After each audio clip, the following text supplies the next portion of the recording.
హల్లెలూయా. దేవుని నామానికి మహిమ కలుగును గాక. చాలా సంతోషం. అలాగే నిలబడి ఉండగా పరిశుద్ధ గ్రంథం నుంచి వాక్యం చదువుకుందాం. ఎఫెసీయులకు రాసిన పత్రిక 6వ అధ్యాయం 10వ వచనం నుండి కొన్ని వచనం చదువుకుందాం. ఎఫెసీయులకు రాసిన పత్రిక 6వ అధ్యాయము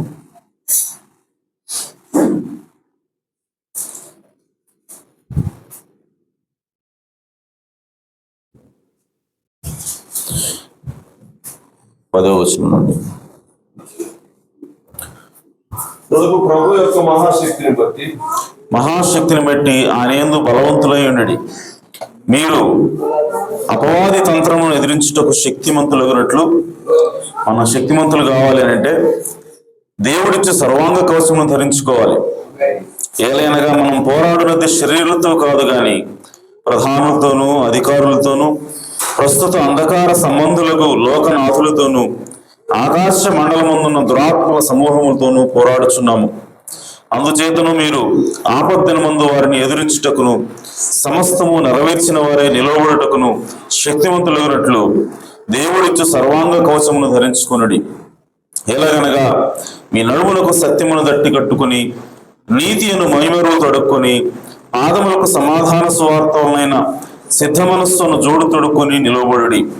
ఇవన్నీ గాక విశ్వాసమును డాలు పట్టుకొనుడి. దానితో మీరు దుష్టుని అగ్నిబాణములన్నిటినీ ఆర్పుటకు శక్తివంతులవుదురు. మరియు రక్షణను శిరస్త్రాణమును దేవుని వాక్యమును ఆత్మ ఖడ్గమును ధరించుకొనుడి. ఆత్మ వలన ప్రతి సమయమునందును ప్రతి విధమైన ప్రార్థనను విజ్ఞాపనను చేయొచ్చు. ఆ విషయమై సమస్త పరిశుద్ధుల నిమిత్తమును పూర్ణమైన పట్టుదలతో విజ్ఞాపన చేయొచ్చు మెళకువగా ఉండడి. దేవుడు తన పరిశుద్ధ వాక్యమును దీవించును గాక. తలవంచి చిన్న ప్రార్థన చేసుకుందాం. జీవాధిపతి, జీవము కలిగిన దేవ, మీ ఘనమైన ఉన్నతమైన నామమునకు స్తుతులు స్తోత్రం చెల్లిస్తున్నాం తండ్రి. మరొక సమయాన్ని మీ సన్నిధిలో గడపడానికి మాకు ఇచ్చిన అవకాశానికి స్తోత్రం తండ్రి. ఈ సమయంలో నాయన మరి మా కొరకు రక్తం చిందించావు, మా కొరకు మీ శరీరాన్ని నలగొట్టుకున్నావు తండ్రి. మీ శరీరము సాదృశ్యంగా ఉన్నటువంటి రొట్టెను, అలాగే మీ రక్తమునకు సాదృశ్యంగా ఉన్నటువంటి ద్రాక్ష రసమును తిని త్రాగి ప్రభువా ఈ మరణాన్ని జ్ఞాపకం చేసుకోవడానికి, ప్రచురించడానికి అయా మీరు మాకు ఇచ్చిన అవకాశానికే స్తోత్రం తండ్రి. ఇదిగో అయా మమ్మల్ని నాయన ప్రభురాత్రి భోజనంలో పాల్గొనడానికి యోగ్యంగా చేయమని ప్రార్థిస్తున్నాను తండ్రి. మా అపరాధములను, మా దోషములను, అతిక్రమములను క్షమించమని ప్రార్థిస్తున్నాను ప్రభువా. మేము బలహీనలు నాయన. అయా నా తండ్రి మమ్మల్ని బలపరచండి నాయన. మాలో ఉన్న ప్రతి బలహీనతను తీసివేయండి. మీ ఆత్మ చేత మమ్మల్ని నింపండి ప్రభువా. అయా సహాయం చేయండి. మీ ఆత్మ లేకపోతే మేము నడవలేము ప్రభువా. కనుక ఒక సహాయం చేయమని ప్రార్థిస్తున్నాను.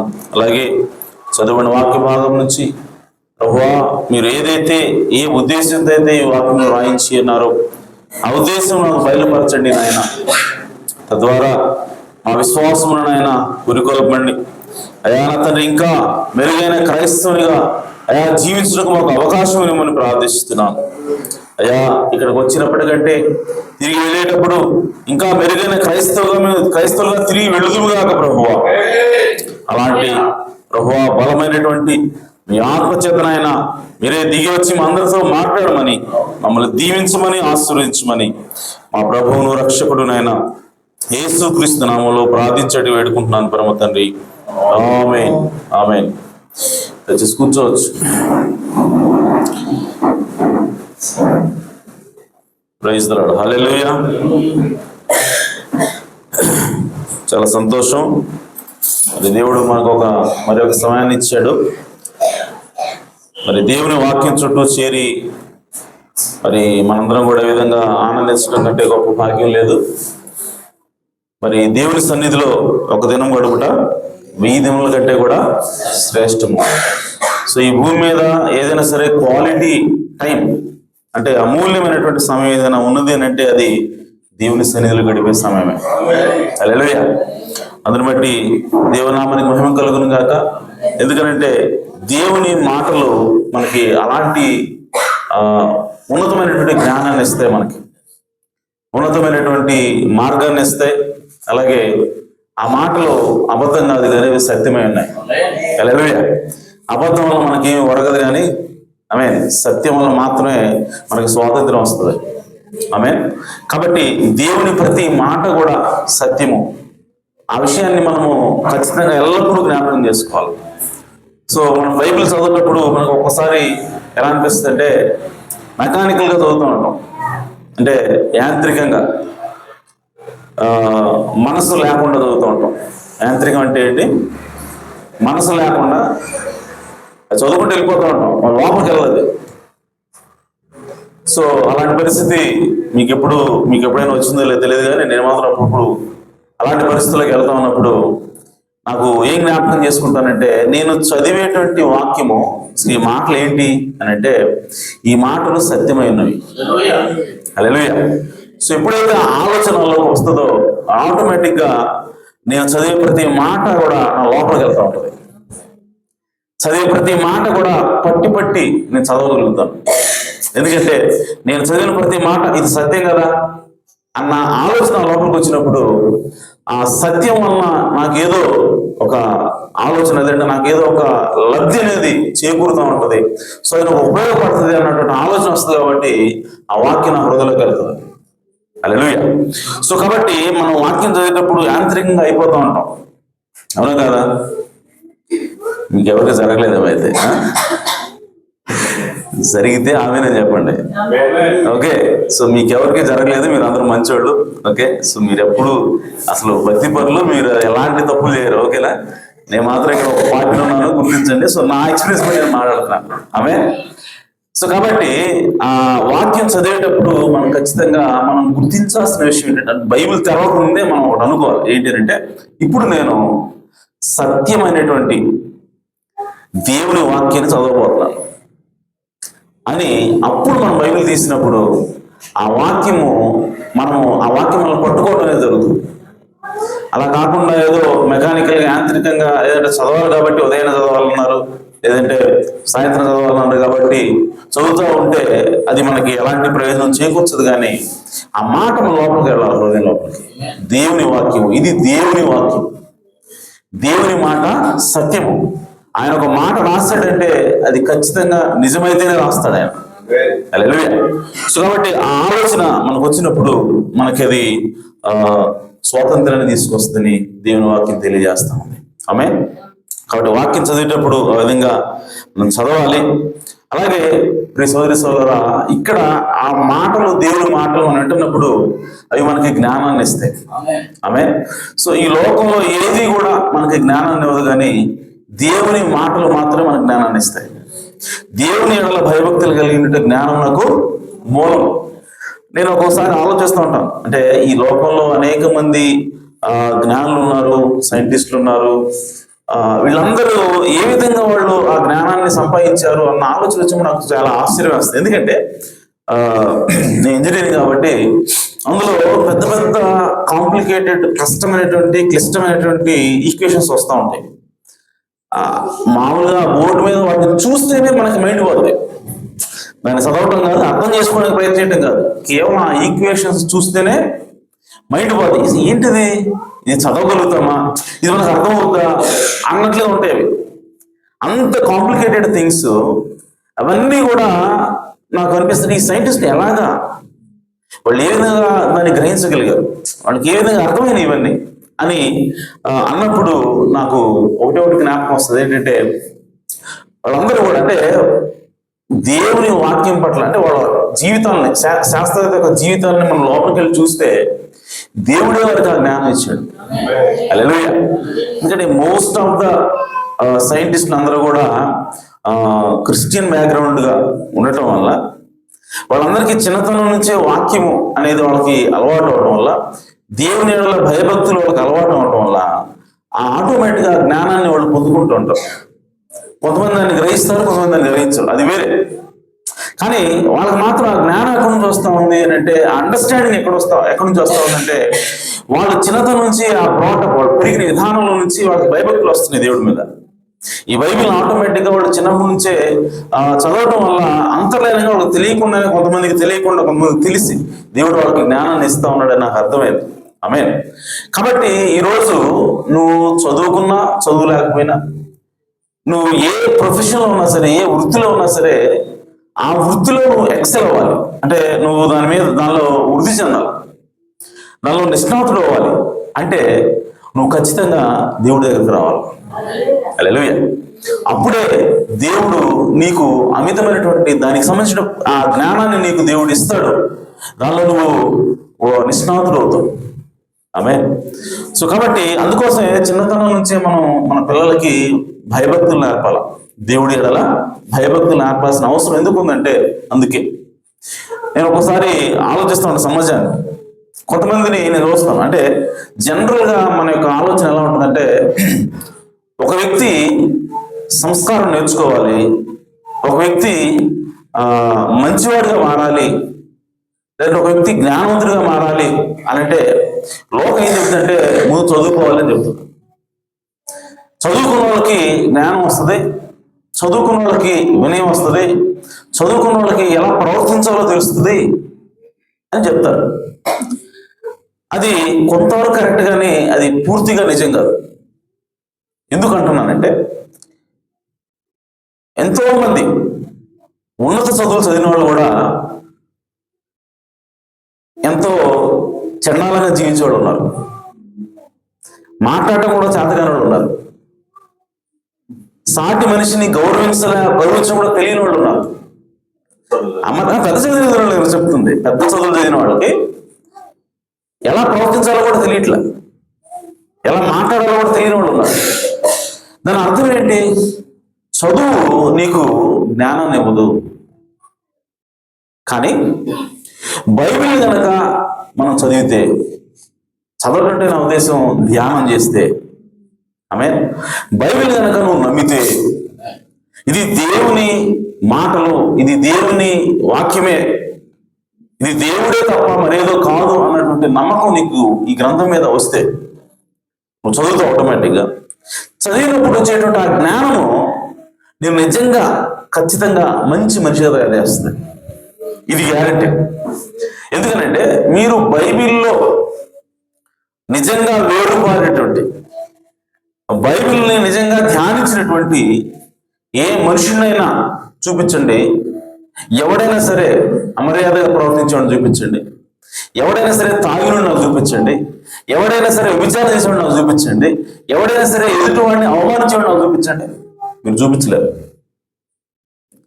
కానీ ఉన్నత చదువులు చదివినా సరే తాగుబోతుడు నేను చూపిస్తాను, ఉన్నత చదువులు చదివినా సరే మటర్ చేసేవాడు నేను చూపిస్తాను, ఉన్నత చదువులు చదివినా సరే అమర్యాద ఎదుటివాడిని హీనపరిచేలాగా మాట్లాడడం నేను చూపిస్తాను, ఉన్నత చదువులు చదివినా సరే వాడు బూతులు తిట్టడం నేను చూపిస్తాను.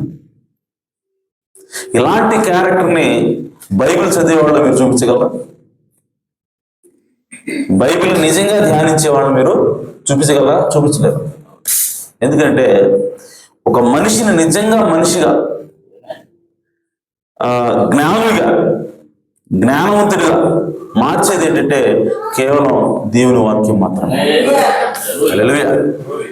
కాబట్టి ఖచ్చితంగా మన పిల్లలకి వాక్యాన్ని నేర్పాలి, దేవుని యెడల భయభక్తులు నేర్పాలి.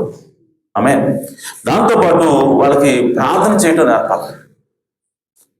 ఎందుకనంటే మనం ఎంత వాక్యం చదివినా, ఎంత వాక్యం తెలుసుకున్నా, ప్రార్థన అనేది లేకపోతే మన లోకం ప్రవేశిస్తుంది.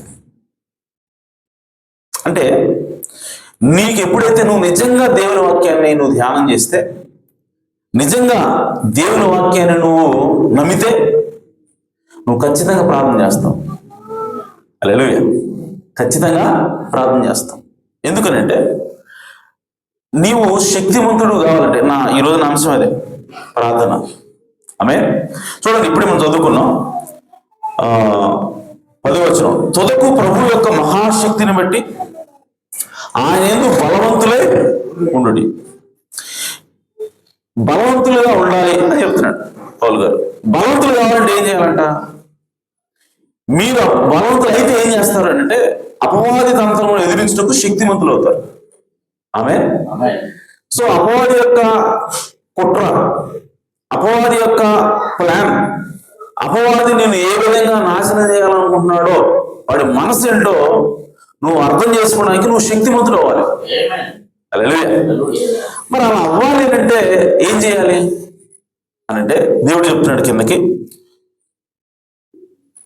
తంత్రములు ఎదిరించుటకు శక్తిమంతులు అయినట్లు దేవుడిచ్చే సర్వాంగ కవచమును ధరించుకోండి. దేవుడిచ్చే సర్వాంగ కవచాన్ని ధరించాలి. ఏంటంటే ఆ సర్వాంగ కవచం? ఏదైనాగా మనం పోరాడున్నది శరీరంతో కాదు కానీ ప్రధానులతోనూ అధికారులతోనూ ప్రస్తుత అంధకార సంబంధులకు లోకనాథులతోనూ ఆకాశ మండలం ఉన్న దురాత్మల సమూహంతోనూ పోరాడుచున్నాం. సో మనం పోరాటం చేయాలి. ఇప్పుడు మన శత్రువు అపవాది అర్థమైపోయింది. వాడు చేసే దాడిని మనం తట్టుకోవాలి అని అంటే మనకి ఒక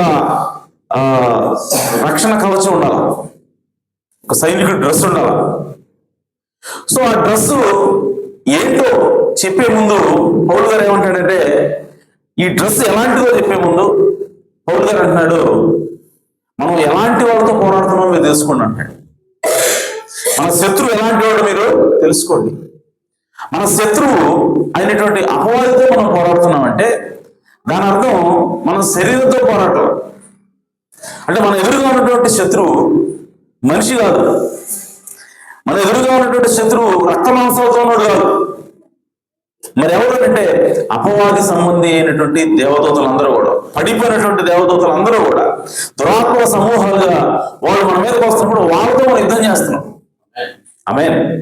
సో అలాంటి వాళ్ళతో యుద్ధం చేయాలి. ఈ రక్త మాంసంలో వాళ్ళతో యుద్ధం చేయడానికైతే మన డ్రెస్సు వేరేలా ఉంటుంది. ఆమేన్.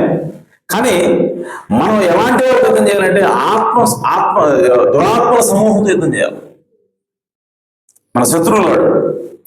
సో ఆ ఆత్మతో యుద్ధం చేయాలంటే నువ్వు ఎలాంటి కవచం ధరించాలి అని అంటే ఆయన చెప్తున్నాడు, అందుచేత మీరు ఆపత్తిన ముందు వారిని ఎదిరించుటకును సమస్తము నెరవేర్చిన వారే నిలవబడుటకును శక్తిమంతులు అన్నట్లు. ఆమేన్. దేవుడిచ్చు సర్వాంగ కవచమును ధరించుకుని. ఆమేన్. సర్వాంగ కవచం అంటే ప్రతి అవయవాన్ని కూడా కప్పేటువంటి ఒక కవచం. ఎలా ఉంటుంది అని అంటే చూడండి, దేవుడిచ్చు సర్వాంగం ధరించుకోండి. ఎలాగనగా మీ నడుములకు సత్యమును దట్టి కట్టుకుని. సో నడికి మన బెల్ట్ ఉంటుంది సైనికులకి. ఇక్కడ భౌతికమైన బెల్ట్ కాదు. ఏంటంటే మన బెల్ట్ క్రైస్తవుడిగా సాతానుతో మనం పోరాడాలంటే మనకి సంబంధించిన మనకి ఇవ్వబడిన బెల్ట్ ఏంటంటే సత్యం. ఆమేన్. ఎలాగనగా సత్యమును గట్టి కట్టుకుని నీతి అను మైమరు తొడుక్కోండి. నీతి అనేటువంటి ఒక వెస్చర్ వేసుకోవాలి. అంటే ఏమంటారంటే దాన్ని ఇంగ్లీష్లో షీల్డ్ కవర్, అంటే భుజాల వరకు ఛాతీకి కట్టుకొని ఉంటారు. ఓకే. సో దాన్ని అదేమిటి అంటే సత్యము అలాగే నీతి అనే మైమరు తొడుక్కోవాలి. అంటే నీతిని ధరించాలి, సత్యమును ధరించాలి, అలాగే పాదములకు సమాధాన సువార్తమైన సిద్ధ మనస్సు. అంటే సువార్త ప్రకటించడానికి నువ్వు ఎల్లప్పుడూ కూడా సిద్ధంగా ఉండేటువంటి మనసును కలిగి ఉండాలి. హల్లెలూయా. ఈరోజు ఆ మనసు చాలా మందికి ఉన్నట్లు.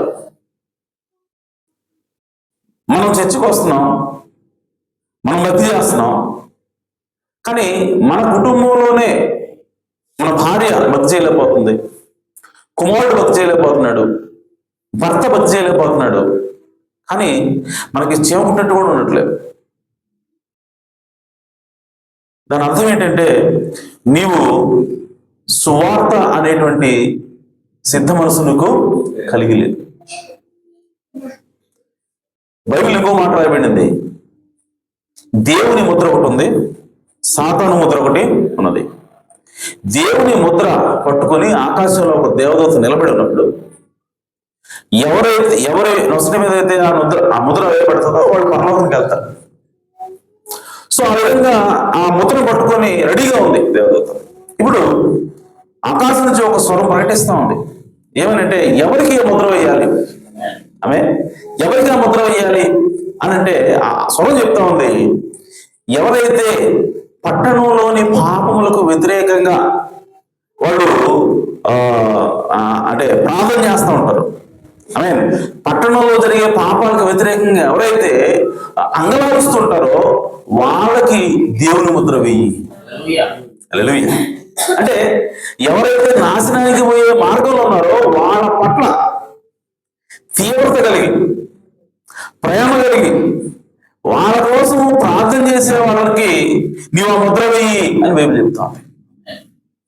సో వాళ్ళు ఎవరంటే ఈ సువార్త అనేటువంటి ఈ సిద్ధ మనసుని వాళ్ళు కలిగి ఉన్నారు కాబట్టి వాళ్ళు ఎల్లప్పుడూ కూడా సువార్త చెప్పాలి, వాళ్ళు ఎల్లప్పుడూ కూడా ఇతరులను రక్షించాలి, రక్షణార్థమైనటువంటి ఈ సువార్తను ప్రకటించాలి అనేటువంటి మనసు కలిగి ఉండేవాళ్ళు.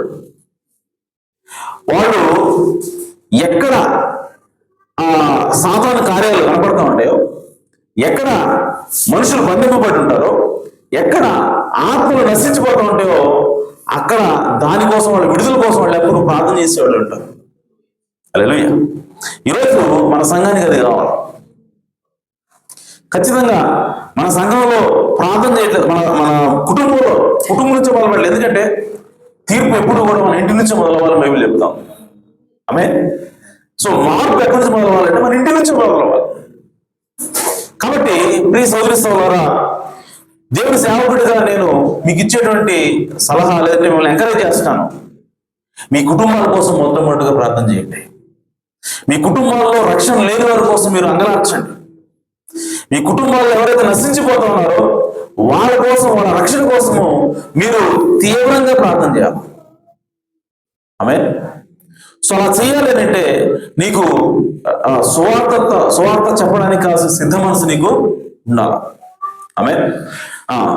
తర్వాత సువార్త వలన సిద్ధ మనస్సును జోడు తొడుక్కుని నిలువబడి ఇవన్నీ కాక విశ్వాసమును డాలు పట్టుకున్నాడు. సో మనకు విశ్వాసం ఉండాలి. విశ్వాసం లేకపోతే ఏమవుతుందంటే అవతలి నుంచి వచ్చేటువంటి ఆ అగ్ని బాణాలు శత్రువు నుంచి వస్తూ ఉంటాయి, అవి పట్టుకొని నిలబడటానికి లేదంటే వాటిని ఆర్పడానికి మనకి శక్తి అనేది సరిపోదు. సో సాతాను వేసేటువంటి ఆ బాణాలని మనం అడ్డుకోవాలి అంటే మనకు ఖచ్చితంగా విశ్వాసం ఉండాలి. ఆమేన్. సో విశ్వాసం లేకపోతే ఖచ్చితంగా ఏదో ఒక రోజు మనం పడిపోతాం.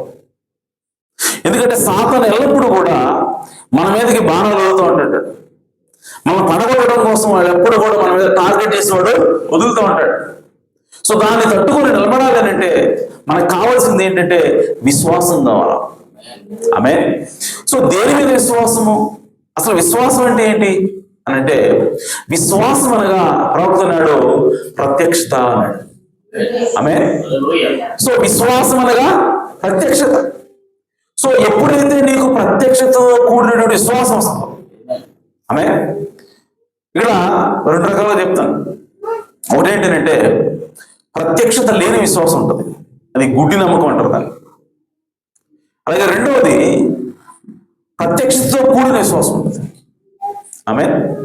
అంటే గుడ్డి విశ్వాసం అది నీకు ఎంత స్ట్రాంగ్గా కనపడినా, ఎంత బలంగా కనపడినా, దానికి సరైనటువంటి ఆపోజిట్ వచ్చినప్పుడు, సరైనటువంటి ప్రత్యక్షత తగిలినప్పుడు పడిపోతుంది. అలాగే ఉదాహరణకి పేతురు, యేసుక్రీస్తు, ఆమేన్, యేసుక్రీస్తు ఎవరో అన్నటువంటి ప్రత్యక్షత ఆయన ఆల్రెడీ పొందాడు. ఆమేన్. కానీ ఆయనకి ఇంకా పరిపూర్ణమైన ప్రత్యక్షత రాలా. ఆమేన్. పరిపూర్ణమైన ప్రత్యక్షత రాలా. యేసుక్రీస్తు మెస్సియా అని, యేసుక్రీస్తు రాజుని, యేసుక్రీస్తే దేవుడని ఆయనకు అర్థమైంది. కానీ అది పరిపూర్ణమైన ప్రత్యక్షత అంటే కాదు. ఎలా చెప్తున్నా సహోదరుడు అని అంటే, చూడండి, అది ఎప్పుడైతే పరీక్షకు నిలబడతా ఉందో, పరీక్ష వచ్చిందో, ఇప్పుడు వెంటనే పేతురు ఏమంటున్నాడంటే, ఆయన ఎవరో నాకు తెలియదు అంట. ఆమె ఆయన ఎవరో నాకు తెలియదు. అంతకుముందు ఏమన్నాడు, వీళ్ళందరూ పారిపోయినా సరే నేను మాత్రం పారిపోను, నీకోసం అవసరమైతే ప్రాణము పెడతాను అన్నాడు. సో ప్రాణం పెడతాను అని మాట్లాడేటువంటి ఆ మాట ఆయన గుడ్డి విశ్వాసంతోనే మాట్లాడాడు తప్ప ప్రత్యక్షతో కూడిన విశ్వాసంతో కాదు. హల్లెలూయా. ఆయనకు అర్థమైంది ఏమిటి అని అంటే, యేసుక్రీస్తు దేవుడు అని అర్థమైంది. ఆమేన్. యేసుక్రీస్తే మెస్సియా అని అర్థమైంది. కానీ ఆయనకు అర్థం కాని విషయం ఏంటంటే, చచ్చిపోయినా సరే నేను తిరిగి లేస్తాను అన్న లేపుతాడు ఆయన అన్న విషయం ఆయనకు అర్థం కాదు. హల్లెలూయా. నా మాట అర్థం చేసుకోండి జాగ్రత్తగా. యేసుక్రీస్తు దేవుడు నమ్ముతున్నాడు, కానీ ఎంతవరకు ఆయన దేవుడు? చచ్చిపోయినంత వరకే. ఆమె నీవు బ్రతికున్నంత వరకే నీకు ఏదైనా మేలు చేయగలడు, ఎందుకంటే ఆయన దేవుడు కాబట్టి. కానీ పేతురికి అర్థం కాని విషయం, పేతురికి అవగతం కాని విషయం ఏంటంటే, ఆయన చనిపోయిన వారు సైతం లేపగలడు, చనిపోయినా సరే నేను తిరిగి లేపగలడు అన్న విషయం పేతురికి అర్థం కాల. ఇప్పుడు దేవుడు అంటే ఏంటండి? దేవుడు అంటే చచ్చిపోయిన లేపలేడా? లేపగలడు. కానీ పేతురు దేవుడే నమ్ముతున్నాడు ఆయన. ఆమె కానీ ఎంతవరకు దేవుడు ఆయనకి? పేతురికి చచ్చిపోయినంత వరకే. చచ్చిపోయిన తర్వాత ఏం లేపుతాడో లేపడో. ఆమె అంటే దేవుడు నమ్ముతున్నాడు, కానీ ఇంకా పూర్తిగా అర్థం కాలేదు ఆయనకి. దేవుడు అంటే ఏంటో పూర్తిగా ఆయనకి అర్థం కాదు. కాబట్టి వాడు ఎప్పుడైతే ఈయన చంపుతాడు అనుకున్నాడో ప్రాణభయం వచ్చేసింది. అట్లా చచ్చిపోతే ఎట్టా అన్న ప్రాణభయం వచ్చి ఇప్పుడు ఏమంటే ఆయన ఎవరో తెలియదు అంటే అబద్ధం ఆడుతున్నాడు. వాళ్ళందరూ పారిపోయినా సరే, ఒకవేళ నేను చనిపోవాల్సిన పరిస్థితి వచ్చినా సరే నీకోసం నేను నిలబడతాను అన్న పేతురే. అదే ఇప్పుడు ఆ పరిస్థితి వచ్చింది నిజంగానే. నువ్వు చస్తావా ఒప్పుకుంటావా అన్న పరిస్థితి వచ్చినప్పుడు భయం వచ్చేసింది. ఎందుకంటే ఆ మాట విశ్వాసంతో అనలేదు ఆయన, అంటే ప్రత్యక్షతో కూడిన విశ్వాసంతో అలా గుడ్డి విశ్వాసంతో మాట్లాడుతున్నాడు ఆయన. కాబట్టి ఇప్పుడు దానికి సరైన పరీక్ష వచ్చింది, గుడ్డి విశ్వాసానికి ఎదురుగా పడిపోయింది. ఇప్పుడు అదే పేతురు పేతురు ఎలా చనిపోయాడండి? సిలువ తల కిందలుగా సిలువ పడి చనిపోయాడు. ఎలా అయిపోయింది తెలుసా? సిలువకి భయంకర ఉడుకుతో వల్ల పేతురు చంపుతారని తెలిసి కూడా, ఆమె పేతురు చంపుతారని తెలిసి కూడా పెట్టాడు. ఇంకో విషయం తెలుసా, నేను మొన్న ఈ మధ్య స్టడీ ప్రారంభించాను, ఏదంటే సంఘకాలాల గురించి. సో దానిలో ప్రవక్త బుక్ ఆఫ్ మార్టర్స్ అంటే హతసాక్షుల పుస్తకం అనేటువంటి ఒక పుస్తకాన్ని నేను చదివాను. దానిలో ఆది అపోస్తుల నుంచి, అప్పుడు యేసుక్రీస్తు వెళ్ళిపోయిన తర్వాత అపోస్తులు ఉన్నారు కదా, ఆ అపోస్తులకి ఏమైంది, అక్కడ ఉన్నటువంటి సంఘస్థులకి ఏమైంది, ఆ సంఘం ఎలాగా ముందుకెళ్ళింది, ఆ తర్వాత ఎలాగా పతనమైంది, లేదంటే వాళ్ళు ఏ విధంగా చనిపోయారు, సో వాళ్ళకి ఏమైంది అన్న చరిత్ర తెలుసుకోవడానికి నేను ఆ బుక్ ఆఫ్ మార్టర్స్ అనే పుస్తకాన్ని చదువుతా ఉన్నాను అని చెప్పాడు. నేను వెంటనే ఆ పుస్తకాన్ని డౌన్లోడ్ చేసి నేను కూడా చదువుతున్నాను దాన్ని. సో ప్రవక్త ఏం చదివాడో ఇంకా నేను అది కూడా చదవాలని చెప్పి డిసైడ్ అయిపోయాను. సో కాబట్టి ఆ పుస్తకాన్ని డౌన్లోడ్ చేసి చదువుతున్నాను. దానిలో పేతురు గురించి ఉంది. పేతురుని ఇంటరాగేట్ చేస్తాడు. ఒక కోర్టు ట్రయల్ నడుస్తూ ఉంది. నడుస్తున్నప్పుడు అక్కడ అతను చంపాలని కొంతమంది చూస్తున్నప్పుడు కొంతమంది వచ్చి, అంటే ఎవరైతే ప్లాన్ చేశారో పేతురుని చంపాలని కొంతమంది వచ్చి పేతురుకి చెప్తున్నారట, నువ్వు ఇక్కడి నుంచి పారిపో, ఎందుకంటే నేను చంపాలని చూస్తున్నారు. కాబట్టి నువ్వు పారిపో అని చెప్తా ఉంటే ఆయన వింటలేదు. చంపినా సరే నేను మాత్రము వెళ్ళను అని చాలాసేపు ఆయన ఉడికేసాడట. చివరికి వాళ్ళు చెప్పగా సరే అని చెప్పి అక్కడి నుంచి ఆయన వెళ్ళిపోయాడు. అంటే ఆ తర్వాత వేరే సందర్భంలో ఆయన పట్టుకున్నప్పుడు ఆయన్ని తలకిందులుగా నేను మామూలుగా యేసుక్రీస్తులో సిలువేయడానికి అర్హుడు కాదు, తలకిందులుగా సిలువేయండి అని చెప్పి ఆయన సిలువ దగ్గరికి వెళ్ళాడు. ఒకప్పుడు మరణం అంటే భయపడి యేసుక్రీస్తు ఎవరో నాకు తెలియదని చెప్పినట్టు అదే వ్యక్తి ఇప్పుడు వెళ్ళి ఆ సిలువను హత్తుకుంటున్నాడు, మరణానికి ఎదురుగా వెళుతున్నాడు. చంపండి అయితే ఏంటి అన్నాడు ఆయన కూడా. ఆమె సో ఎందుకు ఆ విశ్వాసం వచ్చింది, ఇప్పుడు ఎందుకు ఆ మార్పు వచ్చింది అని అంటే శ్రీ సౌరి సౌరరా, యేసుక్రీస్తు ఎప్పుడైతే ఆయన కళ్ళ ముందు చనిపోయాడో, ఎప్పుడైతే ఆయన కళ్ళ ముందు బాధ పెట్టబడ్డాడో, ఎప్పుడైతే ఆయన కళ్ళ ముందు ఆయన తిరిగి లేచాడో, ఎప్పుడైతే ఆయన కనపడ్డాడో, ఇప్పుడు పేదలకు ఒక విషయం అర్థమైంది ఏంటంటే దేవుడు చనిపోయినా సరే నేను లేపగలను. సో నేను యేసుక్రీస్తు అంటే చనిపోవడంతో దేవుడు అనుకున్నాను, చనిపోయినా సరే దేవుడు. అలెలుయా. సో చనిపోయినా సరే ఆయన లేచాడు కదా, ఇప్పుడు నన్ను కూడా లేపుతాను ఆయన. అలెలుయా. సో కాబట్టి నేను చనిపోయిన పర్వాలేదు, యేసే క్రీస్తుని ప్రకటిస్తానని చెప్పాడు. అలెలుయా. సో ఎందుకంత ధైర్యం వచ్చిందనంటే ఇప్పుడు అప్పుడు లేని ధైర్యం ఇప్పుడు ఎందుకు వచ్చిందనంటే ఇప్పుడున్న విశ్వాసం ప్రత్యక్షతతో కూడిన విశ్వాసం, అర్థమైన వచ్చే విశ్వాసం అదే. కానీ అంతకుముందు ఆ అబద్ధవాడి పారిపోయే కదా, అప్పుడున్న విశ్వాసం ఏంటంటే అది గుడ్డి విశ్వాసం, ప్రత్యక్షత లేని విశ్వాసం అది. హల్లెలూయా.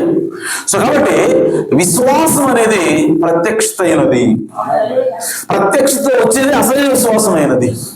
ఆమేన్. సో అది నీకు వచ్చినప్పుడు ఎదురుగా వాడు బాణాలు అగ్ని బాణాలు విడుస్తూ ఉంటాడు సాతాను, ఎన్ని వచ్చినా సరే కానీ నువ్వు దాన్ని తట్టుకోగలవు. అందుకోసమే యేసు ప్రభువు అన్నాడు, పాతాళ లోకం అంతా వచ్చినా సరే, ఏంటి పాతాళ లోకం అంతా వచ్చి నీ మీద పడ్డా సరే నువ్వు ఎంత మాత్రం కూడా నువ్వు ఆ పాతాళ లోకం నిన్ను జయించలేదు. హల్లెలూయా. ఆ బుక్ ఆఫ్ మార్టిస్ అనే పుస్తకంలో ఫస్ట్ స్టార్టింగ్ లైన్ ఏముండో తెలుసా, ఇదే యేసుక్రీస్తు చెప్పిన మాటని అక్కడ ఉటంకించాడు ఆయన, ఆ రైటర్ బుక్. ఏమంటాడంటే ఈ బండ ముందు పాతాళ లోక ద్వారం సైతము నిలవలేవు అన్న మాట తీసుకొని ఆయన ఏమంటాడు తెలుసా, ఈ ప్రత్యక్షత, ఈ యొక్క అవగాహన ఎవరికైతే ఉంటుందో వాళ్ళ ఎదురుగా పాతాళంతో వచ్చినా సరే, వాళ్ళ మీదకి పాతాళం వచ్చి మీద పడ్డా సరే, అంటే పాతాళం ఉంటే దెయ్యాలన్నీ వచ్చి మీద పడ్డా సరే, పాతాళం వచ్చి దెయ్యాలన్నీ కూడా అన్ని విధాలుగా హింసించినా సరే, అంటే ఒక దెయ్యం వస్తేనే మనకి తట్టుకోలేం, అలాంటిది పాతాళం అన్ని దెయ్యాలు వస్తే అన్ని రకాలుగా హింసిస్తుంది. దెయ్యం అంటేనే హింసించేవాడు అన్నాను. ఆమేన్. డెవిల్ ఈస్ ద టార్మెంటర్ అని చెప్తున్నాడు, అంటే వాడు హింసించేవాడు. ఆమేన్. సో ఆ పాతాళంలో దెయ్యాలను వస్తే ఎలా ఉంటుంది మన మీదకి, అలా వచ్చినా సరే నిన్ను జయించలేవు యేసు ప్రభువు చెప్పాడు. హల్లెలూయా. సంఘానికి ఎగ్జాక్ట్ అదే జరిగింది. సంఘం ఎదుగుతూ ఉంది, దెయ్యాలు వచ్చి అనగా వాళ్ళందరూ కూడా చంపేస్తున్నారు, తల నరుకుతున్నారు, నిలబడి బ్రతికుండగానే చర్మం ఒలుస్తున్నారు. బర్తలోమై అనేటువంటి ఒక శిష్యుని ఎలా అంటే తెలుసా, ఒక చెట్టుకి కట్టేసి నిలబడి ఉండగానే మెళుకుగా ఉండగానే చర్మం ఒలిచారు, మొత్తం చర్మం ఒలిచారు. ఆ చర్మాన్ని ఇలాగా పట్టుకొని అక్కడ సువార్త చెప్పాడండి ఆయన.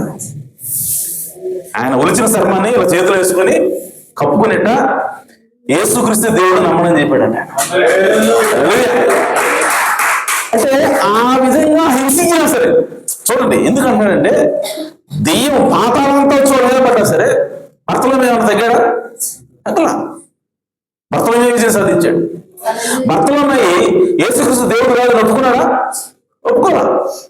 కానీ చర్మం ఒలిచారు, ప్రాణం తీశారు, ప్రాణం తీసినా సరే ఆయన జయించలేకపోయారు. సంఘం అంతా కూడా ఆ విధంగా ఎంత ఒత్తిడి వచ్చినా సరే, ఎంత ఏమంటారంటే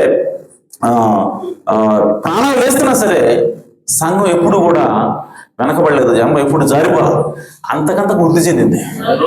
హల్లెలూయా. ఎందుకంటే వాళ్ళకి ప్రత్యక్షతతో కూడిన విశ్వాసం ఉన్నది. వాళ్ళకున్న ప్రత్యక్షత అంటది యేసుక్రీస్తు అప్పుడే చనిపోయిన తిరిగి లేచి ఆ విధంగా పునరుద్ధానం అవుతున్నది అని చెప్పిన తర్వాత, ఆ విషయం వాళ్ళకి అర్థమైన తర్వాత పేతురు దాన్ని ఆ విశ్వాసాన్ని ముందుకున్నాడు. వాళ్ళందరూ కూడా శిష్యులందరూ కూడా దాన్ని వాళ్ళు బోధించారు. కాబట్టి ఆ తర్వాత వచ్చేటువంటి సంఘం, ఆ విశ్వాసులందరూ కూడా ఆ మరణాన్ని ఆ విధంగా కూడా ఆలోచన చేసుకుని, నువ్వు నన్ను ఇప్పుడు తీసుకున్నా సరే నేను మనం తిరిగి లేస్తాను. హల్లెలూయా. ఎందుకు వాళ్ళు చేయించగలిగారంటే ఆ విశ్వాసం ఉన్నది, ఆ ప్రత్యక్షతో కూడిన విశ్వాసం ఉన్నది. ఆమేన్. సో ఈరోజు క్రీస్తు సార్ మనకు కూడా అలాంటి ప్రత్యక్షతో కూడిన విశ్వాసం రావాలా. ఆమేన్. సో కాబట్టి అలాంటి విశ్వాసాన్ని మనము ధరించాల. ఆ తర్వాత మరియు రక్షణను శిరస్త్రాణమును దేవుని వాక్యమును ఆత్మకడ్గమును ధరించుకున్నాడు. ఆమేన్. చూడండి, ఆత్మను మనం ధరించాలి. ధరించి ఇప్పుడు చూడండి, ఆత్మకడ్గాన్ని ధరించండి అని చెప్పిన దేవుడు ఎంతమంది ఆగట్లా. ఆయన ఏమంటాడంటే ఆత్మ వల్ల ప్రతి సమయమును ప్రతి విధమైన ప్రార్థనను విజ్ఞాపనను చేయొచ్చు. ఆమేన్. సో సత్యము, రక్షణ, సువార్త అనేటువంటి సిద్ధ మనస్సు ఇవన్నీ ధరించుకోవాలి. వాక్యం అనేటువంటి ఖడ్గాన్ని పట్టుకోవాలా, ఆత్మను ధరించాలా. ఇవన్నీ ధరించిన తర్వాత కూడా దేవుడు ఏమంటాడంటే, పౌలు గారు ఏమంటాడంటే ప్రార్థన చేయాలి అంటున్నాడు. హల్లెలూయా. ఇదంతా ఎందుకు చెప్తున్నానంటే ప్రార్థన చేయాల్సిన అవసరము ఉన్నదని బైబిల్ చెప్తా ఉన్నది. నీకు విశ్వాసం ఉండొచ్చు, ఆమె నువ్వు నమ్మినటువంటి సత్యము నిజంగా సత్యమై ఉండొచ్చు, ఆమె నీకు రక్షణ ఉండొచ్చు, నీకు అన్నీ ఉండొచ్చు, కానీ దాంతోపాటు ప్రార్థన కూడా అవసరమైనది. ఆమె ఎందుకంటే ప్రియ సోదరులారా, ప్రార్థన అనేది మనల్ని లోకంలోకి వెళ్ళకుండా చేస్తుంది. ప్రార్థన అనేది లోకం లోపలికి రాకుండా చేస్తుంది. ఆమె కాబట్టి ప్రతి క్రైస్తవుడు కూడా ఎల్లవేళలా ప్రార్థించాలి. ఆమె ఇంకా బైబిల్ ఏం చెప్తా ఉందంటే ప్రార్థన అనేది దేవుడితో సహవాసమైనది. ప్రార్థన అనేది దేవుడితో ముచ్చటించడమైనది. ప్రవక్త అన్నాడు కమ్యూనియన్ అంటే దేవుడితో మాట్లాడటమైనది. ఇప్పుడు తీసుకుంటున్నాం కదా ప్రభావిత భోజనం. ఈ ప్రభావిత భోజనం అంటే ఏంటంటే దేవుడితో మాట్లాడటమైనది. దేవుడితో సహవాసం కలిగినటువంటిది. ఒకరితో మనం సహవాసం కలిగి ఉన్నామంటే ఎలా ఉంటుందనంటే మనం వాళ్ళతో మాట్లాడతాం, వాళ్ళు మనతో మాట్లాడతారు. అంటే టూ వే కమ్యూనికేషన్ అనేది జరుగుతూ ఉంటుంది. దానినే సహవాసం అంటాము అని ప్రవక్త. సో ఈరోజు మనం అలాంటి సహవాసాన్ని కలిగి ఉండాలంటే ఖచ్చితంగా ప్రార్థన చేయాల్సిన అవసరం ఉన్నది. ఆమేన్. సో ప్రార్థన ఎప్పుడైతే మనం చేస్తామో ప్రియ సోదరులారా, లోకం మన నుంచి దూరంగా ఉంటుంది. ప్రవక్త ఓడ అనే వర్తమానంలో ఆయన అంటాడు, చితిసారపు మాను తీసుకొని ఓడగట్టడు అని చెప్పి నోహుకు చెప్పినప్పుడు ఆయన దాన్ని చెప్తున్నాడు.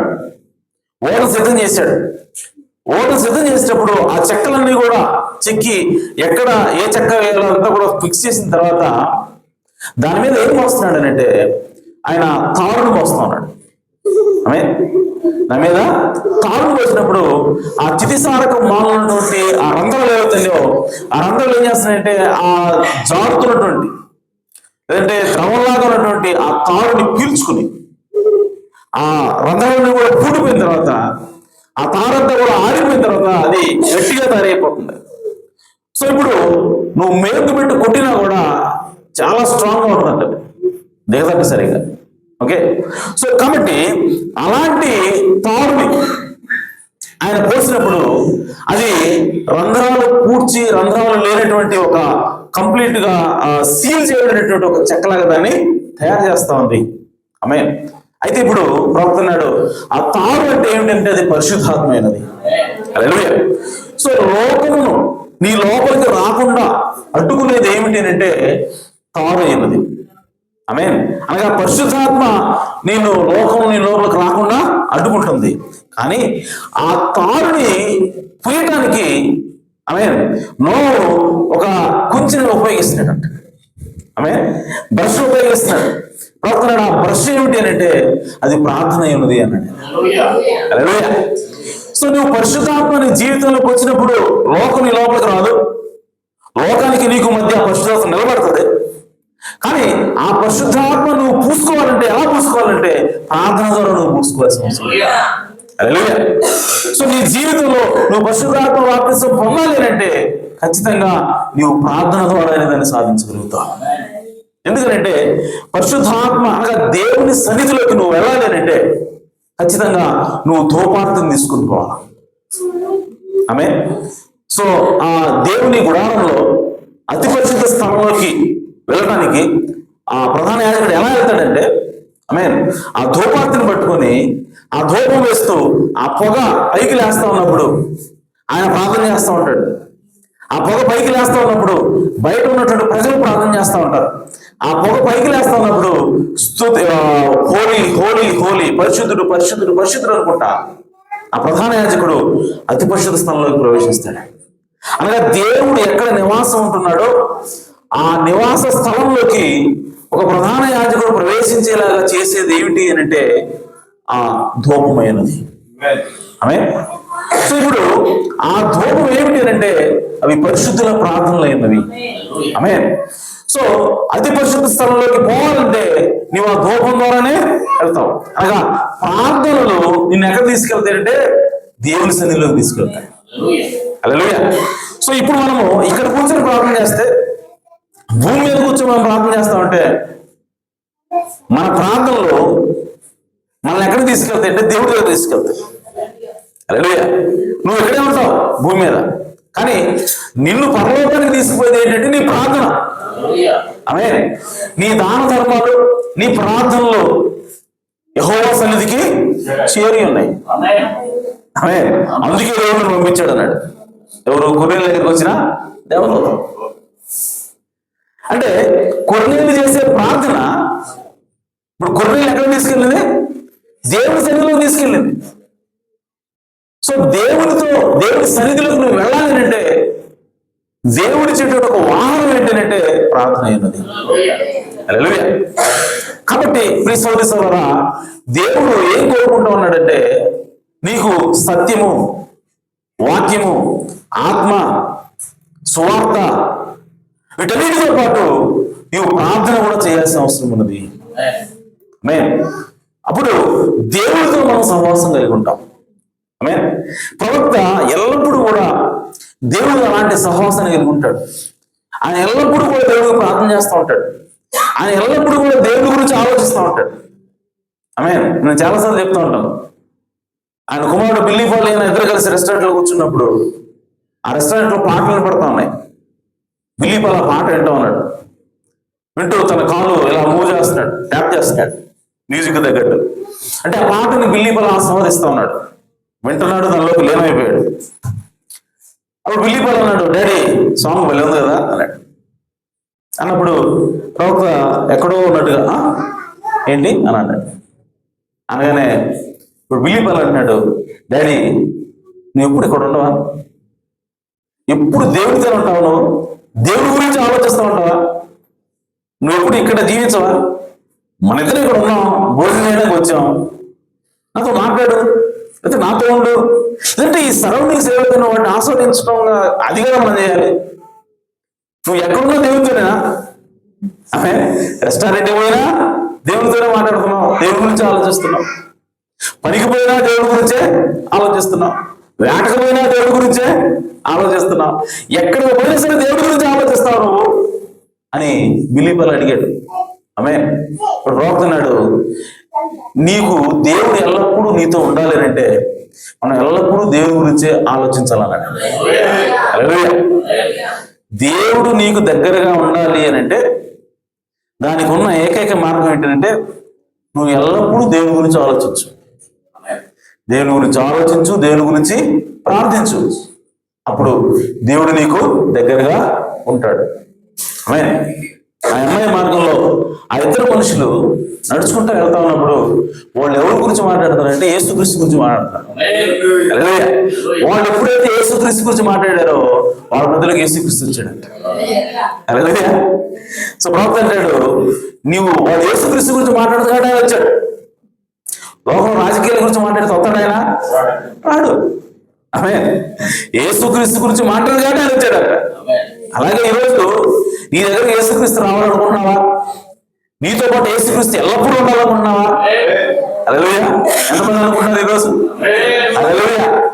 అయితే ఎల్లప్పుడూ యేసుక్రీస్తు గురించి ఆలోచించు, ఎల్లప్పుడూ యేసుక్రీస్తు నువ్వు ప్రార్థించు, ఎల్లప్పుడూ యేసుక్రీస్తు యొక్క వాక్యం నువ్వు ధ్యానించు.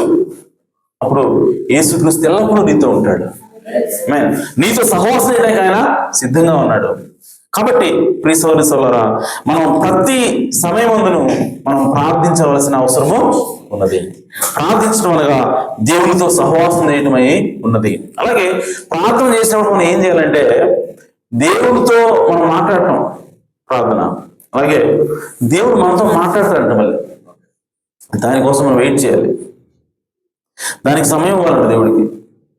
ఇప్పుడు ఇద్దరు మనుషులు మాట్లాడుకుంటున్నప్పుడు ఒక వ్యక్తి మాట్లాడుతూ ఉన్నాడు.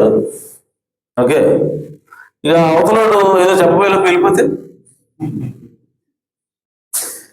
సో ఇద్దరు సంభాషిస్తున్నారు అంటే అర్థం ఏంటి? ఇద్దరు సహవాసం చేస్తున్నారంటే అర్థం ఏంటి అంటే ఆడు చెప్పింది ఏంటి వినాలి, వీడు చెప్పింది వాడు వినాలి. ఆమె అలాగే దేవునితో సంభాషణ ప్రార్థన అయినది. ఆమె అది 2-way కమ్యూనికేషన్ ప్రార్థన. నువ్వు ఎప్పుడైతే ప్రార్థన చేసి నువ్వు ముగిస్తావో నువ్వు కొంచెం వెయిట్ చేయాలి, దేవుడు ఏమైనా మాట్లాడతాడేమో అని. నీకు ఏదైనా సమాధానం ఇస్తే దాన్ని నువ్వు స్వీకరిస్తావు, లేదంటే వెళ్ళిపోతావు, ఇబ్బంది చేసుకుంటావు. అలాగా ప్రతిసారి కూడా ప్రార్థన చేసిన ప్రతిసారి దేవుని సమాధానం కోసం వేచి ఉండాలని ప్రవర్తున్నాడు. హల్లెలూయా. సో దాని అర్థం ఏంటంటే దేవుడు మాట్లాడతాడు అన్నటువంటి విశ్వాసంతో నువ్వు ప్రార్థన చేస్తున్నావు అంటాం. అట కాకుండా అయా నన్ను కాపాడు, నా కుటుంబాన్ని కాపాడు, ఆ బిడ్డలు కాపాడు, నేను పైకి పోతున్నాను రక్షించు, లేదంటే అయ్యా నాకు ఇల్లు కావాలి, ఇల్లు దయచేయి అని ప్రార్థన చేసి దేవా యేసుక్రీస్తుని అడుగుతున్నా తండ్రి ఆమె చెప్పి వెంటనే వెళ్ళిపోతున్నాం అంటే అర్థం ఏంటి అంటే దేవుడు మాట్లాడు అన్న నమ్మకంతో మనం ప్రార్థన చేస్తున్నాం. దేవుడు మాట్లాడతాడు అన్నటువంటి నమ్మకంతో మనం ప్రార్థిస్తే ఏం చేస్తాం? వెయిట్ చేస్తాం. దేవుడు ఏమైనా చెబుతాడేమో అని వెయిట్ చేస్తాం. ప్రవక్త అన్నాడు అలా వేచి ఉండాలి అన్నాడు ప్రవక్త. ఆమేన్. కాబట్టి ప్రియ సోదరి సోదరులారా, మనం ఎల్లప్పుడూ కూడా ప్రార్థన చేయాలి. ప్రార్థన ఉన్నప్పుడే దేవునితో మనకు సత్సంబంధము ఉంటుంది. దేవుడు ఎల్లప్పుడూ మనతో ఉంటాడు. కాబట్టి ఆ విధంగా మనం ప్రార్థన చేద్దాం, దేవునితో సహవాసం కలిగిద్దాం. దేవుడు మనం సమృద్ధిగా దీవించును గాక, దేవుడి మాటలను సమృద్ధిగా ఆశ్రయించును గాక. ఆమేన్. సో తలవంచండి, చిన్న ప్రార్థన చేద్దాం. ఆ తర్వాత మనం ప్రభురాత్రి భోజనంలోకి వెళ్దాం. సర్వోన్నతుడా, సర్వశక్తి గల తండ్రి, మా రక్షకుడా, మా విమోచకుడా, మీ ఘననామమునకు స్తోత్రం. అయ్యా, ప్రార్థన గురించి మాతో మాట్లాడవు తండ్రి, విశ్వాసం గురించి మాతో మాట్లాడవు ప్రభువా. అయ్యా, సత్యము అలాగే నా తండ్రి ఎవరైనా ఆత్మ అనేటువంటి ఖడ్గమును, వాక్యమును ఏ విధంగా ప్రభావం మేము కలిగి ఉండాలో, సాతాను యొక్క ప్రభావ అతని శక్తిని ఎదిరించడానికి అవన్నీ కూడా సర్వాంగ కవచం ధరించుకోవాలని చెప్పావు. దాంతో పాటుగా ప్రభా మేము ప్రార్థన కూడా చేయాలని మాతో మాట్లాడవుతుంది. ఎందుకంటే మేము ఎప్పుడైతే ప్రార్థన చేస్తామో మేము మీతో సహవాసం కలిగి ఉంటాం నాయన. ఎప్పుడైతే మేము ప్రార్థన చేస్తామో మీరు మాకు దగ్గరగా ఉంటారు తండ్రి. ప్రార్థన అత్యంత శక్తివంతమైన ఆయుధం అని మా ప్రవక్త అన్నాడు. ప్రార్థన అయ్యా తండ్రి ఒక ఓనైనా విశ్వాసిని దేవుని సన్నిధిలోకి తీసుకెళ్లే వాహనం అని మీ ప్రభువా మాకు తెలియజేసావు ప్రభువా. రోజు నాయన ఆ కొర్నేలి ప్రార్థన ప్రభువా కొర్నేలిని దేవుని దగ్గర తీసుకెళ్ళి దేవుని సన్నిధిలో తీసుకుని వెళ్ళింది ప్రభువా. కనుక ఈరోజు మేము దేవుని సన్నిధిలోకి రావాలని అంటే మేము కూడా ఎల్లప్పుడూ నిత్యము ప్రార్థించేటువంటి ప్రార్థన యోధులుగా మేము ఉండాలి ప్రభువా. అయ్యా మాకు సహాయం చేయండి అయ్యా. ఈ ప్రార్థించేటువంటి అయ్యా ఆత్మను మాకు దయచేయండి ప్రభువా. అనిత్యము విసుకగా ఎడతెక్క ప్రభా దివారాత్రులైనా మీ సన్నిధిలో ప్రభా ప్రార్థించేటువంటి ఆత్మను మాకు దయచేయండి. ఈ లోకంలో ప్రభా తక్కువగా అయ్యా మీలో ఎక్కువగా మేము గడిపే భాగ్యాన్ని మాకు దయచేయండి ప్రభా. మాలో ఉన్నటువంటి ప్రతి లోపమును సరిచేయండి. అయ్యా సంఘములనైనా మీరు దీవించండి, ఆశీర్వదించండి. అయ్యా నా తండ్రి మీ ఆత్మ చేత ముద్రించండి ప్రభువా. పరిశుద్ధాత్మ బాప్తిసం దయచేయండి నాయన. ఈ కృపతోడుగా నడిపించమని ప్రభువా విన్న వాక్యం అందరి హృదయాల్లో నీరు కట్టండి, నూరంతలుగా ఫలింపును దయచేయమని సహాయం చేయమని మా ప్రభువును రక్షకుడునైనా యేసు క్రీస్తు నామములో ప్రార్థించడి వేడుకుంటున్నాను పరమ తండ్రి. ఆమేన్. ఆమేన్. రైట్, మంచిది. మరి ఈ సమయంలో ఎక్కడ వాళ్ళు అక్కడే మరి తల వంచండి, ప్రార్థన చేయండి, దేవుణ్ణి అడగండి. ఎందుకంటే మనం ఇప్పుడు ప్రభుత్వ భోజనంలోకి వెళ్ళబోతున్నాం. యేసుక్రీస్తు ప్రభు మరి మన కోసము రక్తం చిందించాడు, మన పాపాలను ఆయన కడిగి వేశాడు, మన పరిశుద్ధులుగా మార్చాడు. అలాగే మన రోగాల నుంచి మనకి విడుదల కలుగు చేయడం కోసము ఆయన దెబ్బలు తిన్నాడు. మరి ఆయన యొక్క ప్రాణ త్యాగానికి, మరి ఆయన కాల్చిన రక్తానికి, అలాగే ఆయన నల్లగొట్టబడినటువంటి శరీరానికి సాధుసినటువంటి రొట్టె రాక్షసం మనం తీసుకోబోతున్నాం, ప్రభురాత్రి భోజనంలోకి వెళ్ళబోతున్నాం. కాబట్టి ఏ ఒక్కరు అశ్రద్ధగా ఉండొద్దు, ఎక్కడ వాళ్ళు అక్కడే మరి తల వంచండి, కళ్ళు మూసుకోండి, ఎవరు కూడా దిక్కులు చూడొద్దు. ఎందుకంటే మనం దేవుని సన్నిధిలో ఉన్నాం, దేవుడు మనతో ఉన్నాడు. ఎందుకంటే ఎక్కడ ఇద్దరు ముగ్గురు కూడుకొని ప్రార్థిస్తారు నా నామంలో వారి మధ్యలో నేను ఉంటానని చెప్పాడు ఆయన. ఆ మాట చొప్పున మరి ఇద్దరు ముగ్గురు కంటే ఎక్కువ మనం ఉన్నాం, ఆయన సన్నిధిలో మనం ప్రార్థన చేస్తున్నాం. కాబట్టి దేవుడు మన మధ్యలో ఉన్నాడు ఖచ్చితంగా. కాబట్టి ఎవరు కూడా దిక్కులు చూడొద్దు, తల వంచండి, కళ్ళు మూసుకోండి, దేవునితో మాట్లాడండి. కొద్ది నిమిషాలు మన హృదయాన్ని మనము దేవుని ముందు కుమ్మరిద్దాం. తల వంచండి, కళ్ళు మూసుకోండి, ఎవరు కళ్ళు తెరవద్దు. దేవుని సన్నిధిలో ఉన్నప్పుడు మనము భయంతో ఉండాలి.